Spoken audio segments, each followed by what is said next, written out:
छोड़ दो उसको, फिर पीछे को आ जाओ आप लोग सब, रिकॉर्ड शुरू करके पीछे को आ जाओ। आज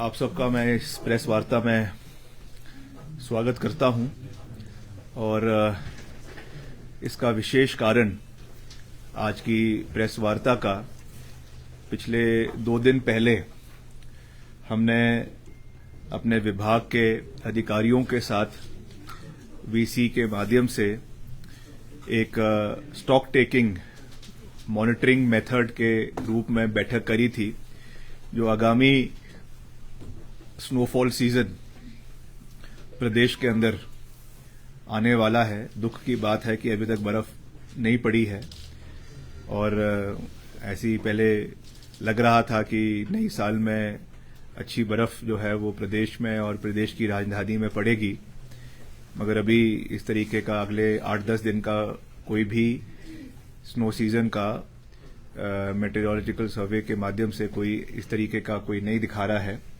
मगर फिर भी our department is well prepared for all eventualities all through the states, and particularly in the difficult areas, tribal areas, चाहे वो चंबा के इलाके हैं, चाहे वो मंडी के ऊपरले क्षेत्र के इलाके हैं, कुल्लू मनाली के इलाके हैं, लाहौल स्पीति है, किन्नौर है, शिमला जिला है और कुछ इलाका सिरमौर जिला का जो स्नो उसमें आता है, तो उसके बारे में हमने डिटेल्ड बैठक करी है। तो उसकी कुछ थोड़ी जानकारियां मैं देना चाहूंगा ताकि हम इसमें जिस तरीके से हमारी प्रिपरेशंस है उसकी जानकारी आपको प्राप्त हो सके। इसकी जो 1/4/1/1/2024 को इसकी हमने बैठक जो है सभी जोनल चीफ इंजीनियर्स के साथ, सभी एससीज के साथ जो है वो preparedness of the department for winter snow season आगामी, जैसा मैंने कहा, उसके लिए करी है। और इसमें जितने भी हमारी डिपार्टमेंटल मशीनरी है, जितने भी क्रिटिकल पॉइंट्स है प्रदेश के अंदर, खास करके जैसा मैंने कहा जो हायर पॉइंट्स है, जनजातीय क्षेत्र है, वहां पर इमीडिएटली उसमें रेस्टोरेशन और कनेक्टिविटी के लिए विभाग को निर्देश दे दिए गए हैं। डिपार्टमेंट की ओर से 75 बुलडोजर्स, 54 बैकहो एक्सकवेटर्स, 9 ट्रैक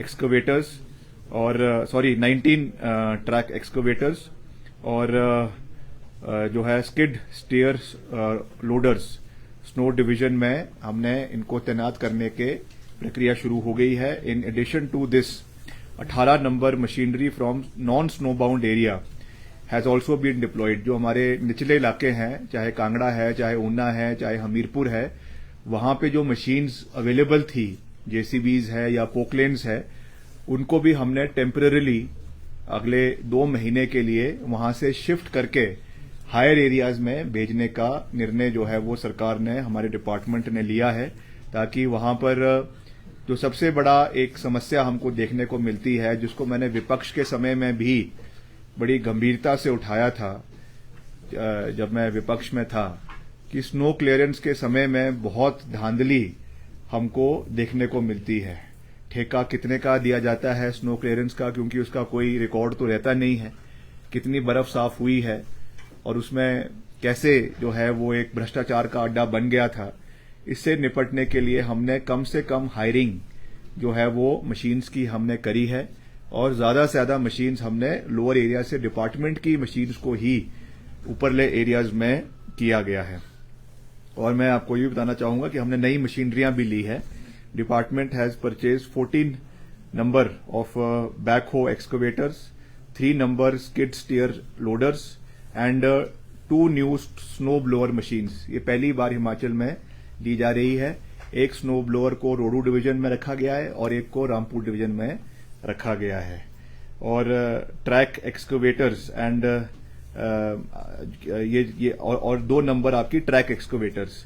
और खास करके जो अभी हमारा सेंट्रल मोटर व्हीकल एक्ट आया है, जिसमें 15 साल की वजह से सारी गाड़ियां जो है वो उनको यूज करने के लिए उस पर प्रतिबंध लगाया गया है।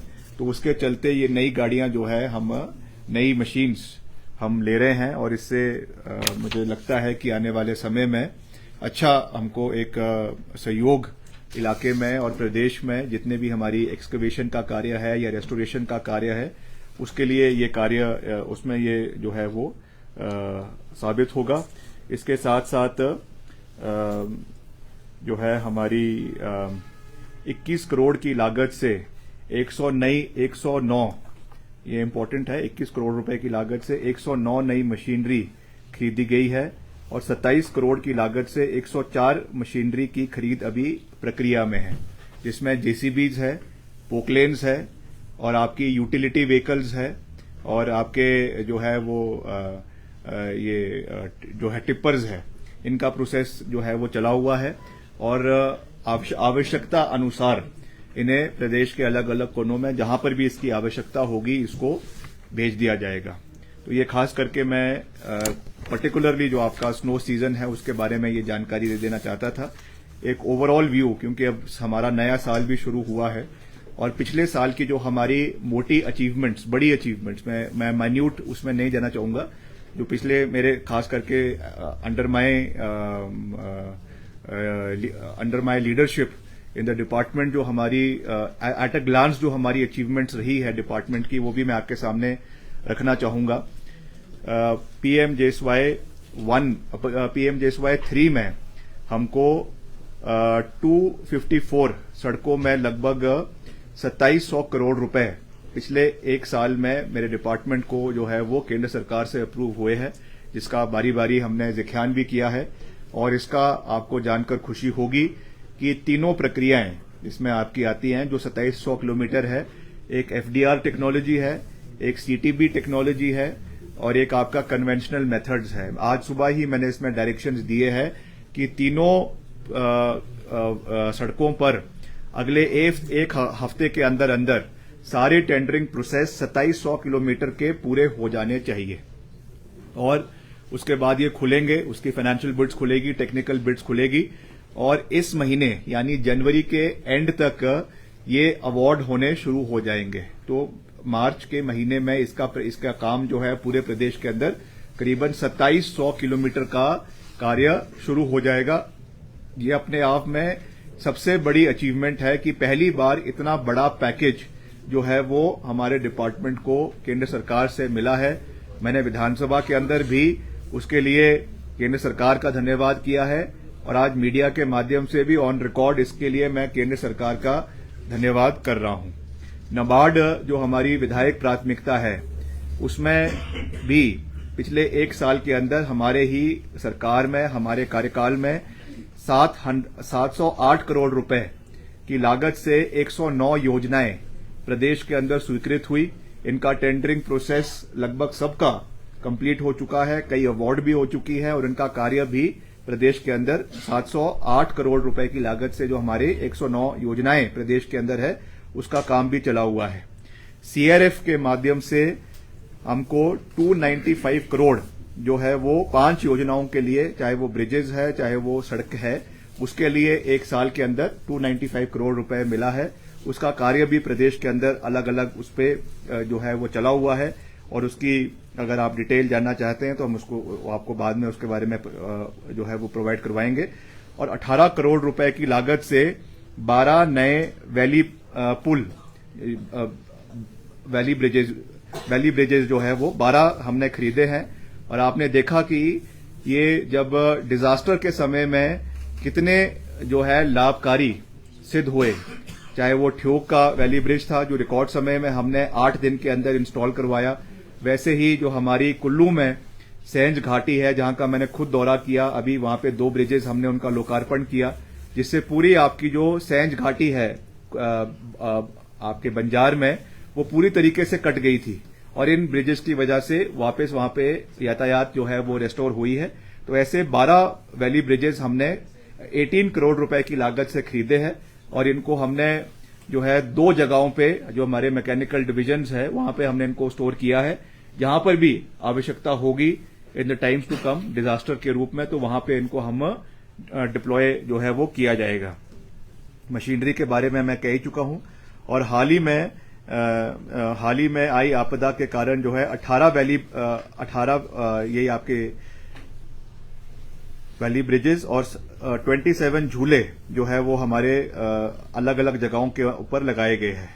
लगभग 750 किलोमीटर नई सड़कें, जैसा मैंने कहा 920 किलोमीटर क्रॉस ड्रेनेज, और ये क्रॉस ड्रेनेज भी बहुत महत्वपूर्ण है। इस पे मैं बारी बारी जब से मैंने कार्यभार संभाला है, मैं क्रॉस ड्रेनेज के ऊपर बहुत ज्यादा फोकस दे रहा हूं, क्योंकि ये इसलिए इम्पोर्टेंट है कि हमारी जो सड़कें हैं एक बारी जब बन जाती हैं उनका मेंटेनेंस क्रॉस ड्रेनेज के माध्यम से ही हो सकता है। बहुत जगहों पे क्रॉस ड्रेनेज ना होने की वजह से पानी का बरसात के समय में सड़क का जो टारिंग है वो उखड़ जाती है और एडिशनल उसमें बर्डन हमको पड़ता है।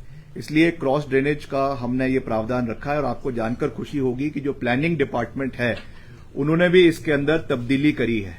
अगली बारी से विधायक प्राथमिकता में, एमएलए प्रायोरिटी में नई सड़कों के साथ साथ क्रॉस ड्रेनेज का प्रोविजन, नाबार्ड की जो आपकी स्कीम्स आएगी एमएलए प्रायोरिटी की, उसमें भी क्रॉस ड्रेनेज का प्रोविजन रखा जाएगा, ताकि जो एग्जिस्टिंग रोड्स हमारी है उसके लिए अगर कोई विधायक, माननीय विधायक उसमें इसको डलवाना चाहता है सड़क को इम्प्रोवाइज करने के लिए, तो वो प्रोविजन भी हमने डिपार्टमेंट की ओर से रखा है। प्लानिंग डिपार्टमेंट ने इसमें तब्दीली लाई है, मुख्यमंत्री जी का इसमें योगदान है, मैं उसके लिए उनका भी धन्यवाद करता हूं। और साथ ही साथ 771 किलोमीटर की टारिंग पिछले एक साल के अंदर हुई है। 66 नए पुल, जैसा मैंने आपको कहा, 1000 किलोमीटर टारिंग का कार्य जो है वो किया गया है। 34 सेंसस गांव को जोड़ा गया है और 254 नए भवनों का निर्माण पिछले एक साल के अंदर हमने मेरे डिपार्टमेंट के माध्यम से, पीडब्ल्यूडी के माध्यम से जो डिपॉजिट वर्क्स है उसको भी हमने करने का, जो हम कर रहे हैं उसको हमने पूरा किया है। और टेंडरों का जो पहले समय सीमा थी, पहले 51 डेज हुआ करती थी, उसको भी हमने घटाकर जो है वो 30 डेज किया है। इसके अंदर सारा प्रोसेस कंप्लीट होकर वो अवार्ड हो जाना चाहिए, वरना पहले बड़ा लंबा समय लगता था जिसकी वजह से डिले होता था आपके डेवलपमेंटल वर्क्स में। इसलिए इस अवधि को भी हमने कम किया है ताकि ट्रांसपेरेंसी भी आए और समय अवधि भी इसमें हमको कम लगे। और वैसे ही 84 रेस्ट हाउसेज की हमने ऑनलाइन बुकिंग जो है वो शुरू करी है। इसमें भी मैं आपको ये जानकारी देना चाहता हूं कि हमने एक सोसाइटी के माध्यम से आने वाले समय में, अभी वो मैंने रजिस्ट्रार ऑफ सोसाइटीज के पास ये अभी हमारा केस लंबित है, जैसे ही वहां से अप्रूवल मिल जाएगी उसके बाद जितने भी आपके सर्किट हाउसेज जो पीडब्ल्यूडी के माध्यम से चलाए जाएंगे, वहां के जो, चाहे उसमें हाउस कीपिंग है, चाहे उसमें आपके कुक है, चाहे उसमें और चीजें हैं, ये सब आउटसोर्स के माध्यम को ये होते हैं, जिसको हम कह सकते हैं किस्म से विंडो ड्रेसिंग उनकी करवाई जाती है। कोई मंत्री जा रहा है या कोई और जा रहा है, बाकी कमरों के हाल बहुत बुरे होते हैं, मगर ये व्यवस्था परिवर्तन है और इसमें हम चाह रहे हैं कि सारे कमरों अच्छे हो, क्योंकि ऑनलाइन बुकिंग हो रही है, 11 उनसे हम अच्छा चार्ज भी कर रहे हैं, तो उसका जो है good quality of room should be available to everybody. कोई भी, चाहे जर्नलिस्ट जाए, चाहे अधिकारी जाए, चाहे टूरिस्ट आए, तो अच्छे कमरे हमको मिलना चाहिए। और हमारा अच्छी इन्वेंट्री है, करीबन 1600 कमरे पूरे प्रदेश के अंदर, 1600 रूम्स है हमारे अलग अलग इसमें रेस्ट हाउसेज में, सर्किट हाउसेज में, तो उनकी मेंटेनेंस अच्छी हो, सारे कमरे वीआईपी हो, ये हमारी प्राथमिकता है। तो उसके लिए हम आउटसोर्स के माध्यम से जो एससी लेवल पर एक आउटसोर्सिंग कमेटी बनेगी, और इसमें सबसे महत्वपूर्ण ये है कि जो इससे पैसा आएगा, आमदनी आएगी, वो ट्रेजरी में नहीं जाएगी, वो सोसाइटी के पास आएगी और सोसाइटी फिर उससे उसका जो खर्चा है डे टू डे, चाहे वो उनका मेंटेनेंस है, चाहे सैलरी है, चाहे जो भी है, वो रन करेंगे। तो एक पारदर्शिता तरीके से ये सिस्टम चलेगा और मैं समझता हूं कि इससे हमारे टूरिज्म को भी अच्छा बेनिफिट मिलेगा। खास करके जो बहुत दूर दराज इलाकों में बहुत अच्छे रेस्ट हाउसेज है हमारे, कई तो बहुत अंग्रेजों के टाइम के हैं, ब्रिटिश टाइम के हैं, वो मेंटेन भी होंगे और आने वाले समय में इसका लाभ जो है वो क्षेत्र के लोगों को मिलेगा। तो ओवरऑल यही मैं आपको कहना चाहता था कि अभी बर्फ तो पड़ी नहीं है, मगर विभाग पूरे तरीके से तैयार है। जब भी पड़ेगी तो हम पूरी मजबूती से सारी सड़कें, जैसे हमने आपदा के समय में, मैं धन्यवाद भी करना चाहता हूं अपने डिपार्टमेंट के सभी इंजीनियर्स का, एससीज का, जेईज का, बेलदारों का, जिन्होंने रिकॉर्ड समय में, आपदा के समय में सारी सड़कों को खोलने का काम किया। कोई भी बागवान ने, कोई भी किसान ने ये उंगली सरकार के ऊपर नहीं उठाई कि हम समय पर हमारा माल जो है वो सब्जी मंडी में नहीं पहुंचा है। तो मैं समझता हूं ये एक बड़ी अचीवमेंट डिपार्टमेंट की है। हालांकि अभी भी हमारी बहुत ज्यादा लाइबिलिटीज है जिसको हम मीट करने की कोशिश कर रहे हैं। अभी तक मेरे विभाग को एनडीआरएफ और एसडीआरएफ यानी नेशनल डिजास्टर रिलीफ फंड और स्टेट डिजास्टर रिलीफ फंड से कुल मिलाकर 300 करोड़ रुपए इसके लिए मिले हैं, जिसका अच्छा उपयोग किया जा रहा है। और कुछ और पैसा अभी हाल ही में जो अभी एक किश्त एनडीआरएफ की केंद्र सरकार से आई है, 333 करोड़ की है, उसमें से भी करीबन 40 करोड़ रुपए अभी 40 एलोकेट उसमें मीट हो। और भी जो थी उसमें मैंने ऑन रिकॉर्ड ये बात विद फैक्ट्स एंड फिगर्स कहा था कि माननीय नितिन गडकरी जी जब हिमाचल आए थे तो उन्होंने बहुत से यहाँ पे घोषणाएं करी थी। आपदा के समय में जब वो कुल्लू आए, एक तो उन्होंने कहा था कि जितने भी नेशनल हाईवेज है उनको जो भी एमडीआर यानी मेजर डिस्ट्रिक्ट रोड जोड़ती है उसके में से या मिनिस्ट्री ऑफ मॉर्थ के माध्यम से दिया जाएगा। उसमें अभी हमको कोई भी सहयोग केंद्र सरकार से नहीं मिला है। इसके अलावा उन्होंने और कुछ सड़कों के लिए कुल मिलाकर करीबन 400 करोड़ रुपए प्रदेश को देने की बात करी थी। उसमें भी अभी तक हिमाचल को कोई सहयोग जो है वो केंद्र सरकार से मॉर्थ से अभी तक नहीं मिला है। तो हम आशा करते हैं कि ये सहयोग निश्चित तौर से हिमाचल को आने वाले समय में मिलेगा, particularly because this has been commitment by the honourable minister for road surface and transport Shri Nitin Gadkari ji. तो मुझे विश्वास है कि उसको पूरा किया जाएगा ताकि जो हमारी जितनी भी सड़कें हैं उनका मेंटेनेंस समय पर हो, समय पर उसकी क्वालिटी अपग्रेडेशन हो। ये हमारा एक प्रयास है। बाकी आप कुछ पूछना चाहते हैं तो पूछ सकते हैं।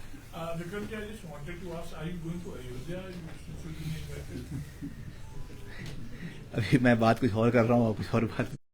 Our belief is nothing got to do with the political ideology, and this is a matter of deep faith for me and my family, and definitely I will be a part of that movement. सड़क है रामपुर जी Kotgarh Shimla road है, वो 18 दिन से बंद किया हुआ है सर, और विभाग और सरकार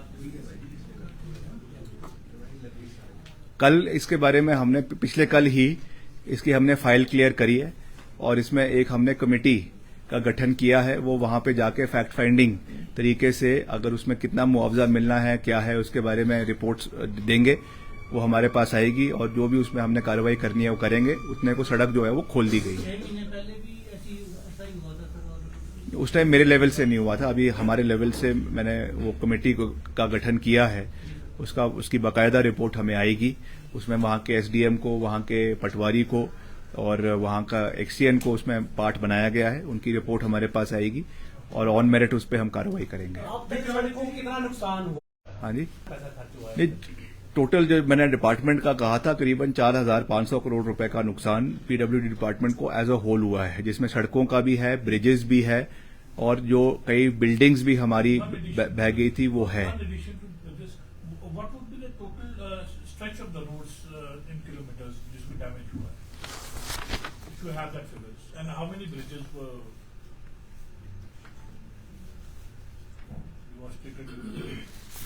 अभी तो मेरे पास वो अवेलेबल नहीं है, but I will provide it to you.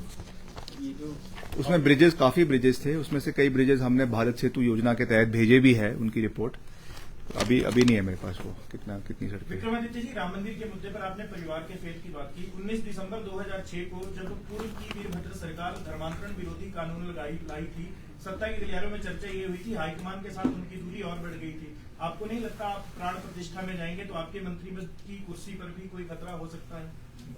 अगर ऐसा होता तो उसके बाद 2012 में वो पीसीसी चीफ बन के नहीं आते और 2013 में प्रदेश के मुख्यमंत्री छठी बार नहीं बनते। तो ये अफवाहें हैं और अफवाहों के बाजार हमेशा गर्म रहते हैं। 22 तारीख को जाएंगे आप, उससे पहले या बाद में जाएंगे? नहीं, मैंने कहा है कि निमंत्रण जरूर आया है, मगर उसके बाद जाना कब है वो हमारा निर्णय है, और पर जाऊंगा जरूर। ये रेस्ट हाउस की आपने बात कही सर कि मेंटेन नहीं हो पाते हैं, तो क्या स्टाफ की कमी है या करते नहीं है मेंटेन कर्मचारी? क्या दिक्कत है? आउटसोर्स करने पड़ते हैं? नहीं, स्टाफ की कमी तो है ही है, चाहे चौकीदार है, चाहे बेलदार है, चाहे आपके वहाँ पे कुक्स है, उसकी कमी है, शॉर्टेज है, इसलिए हमने ये निर्णय लिया है कि आउटसोर्स के तरीके से होगा तो सफाई रहेगी और मेंटेन रहेंगे और जो वहाँ का क्वालिटी ऑफ रूम्स है, फूड है, वो बरकरार रहेगा। सर आपके जो मल्टीटास्क वर्कर्स हैं उनको सैलरी टाइम पे नहीं मिलती है, कई बार 3-3, 4-4 महीने सैलरी नहीं मिलती है, काफ़ी बार आपसे भी मिल चुके हैं वो। इसमें कुछ करेंगे आप? नया जो बजट सत्र आने वाला है, कुछ ऐसा भी सैलरी टाइम से मिल जाए?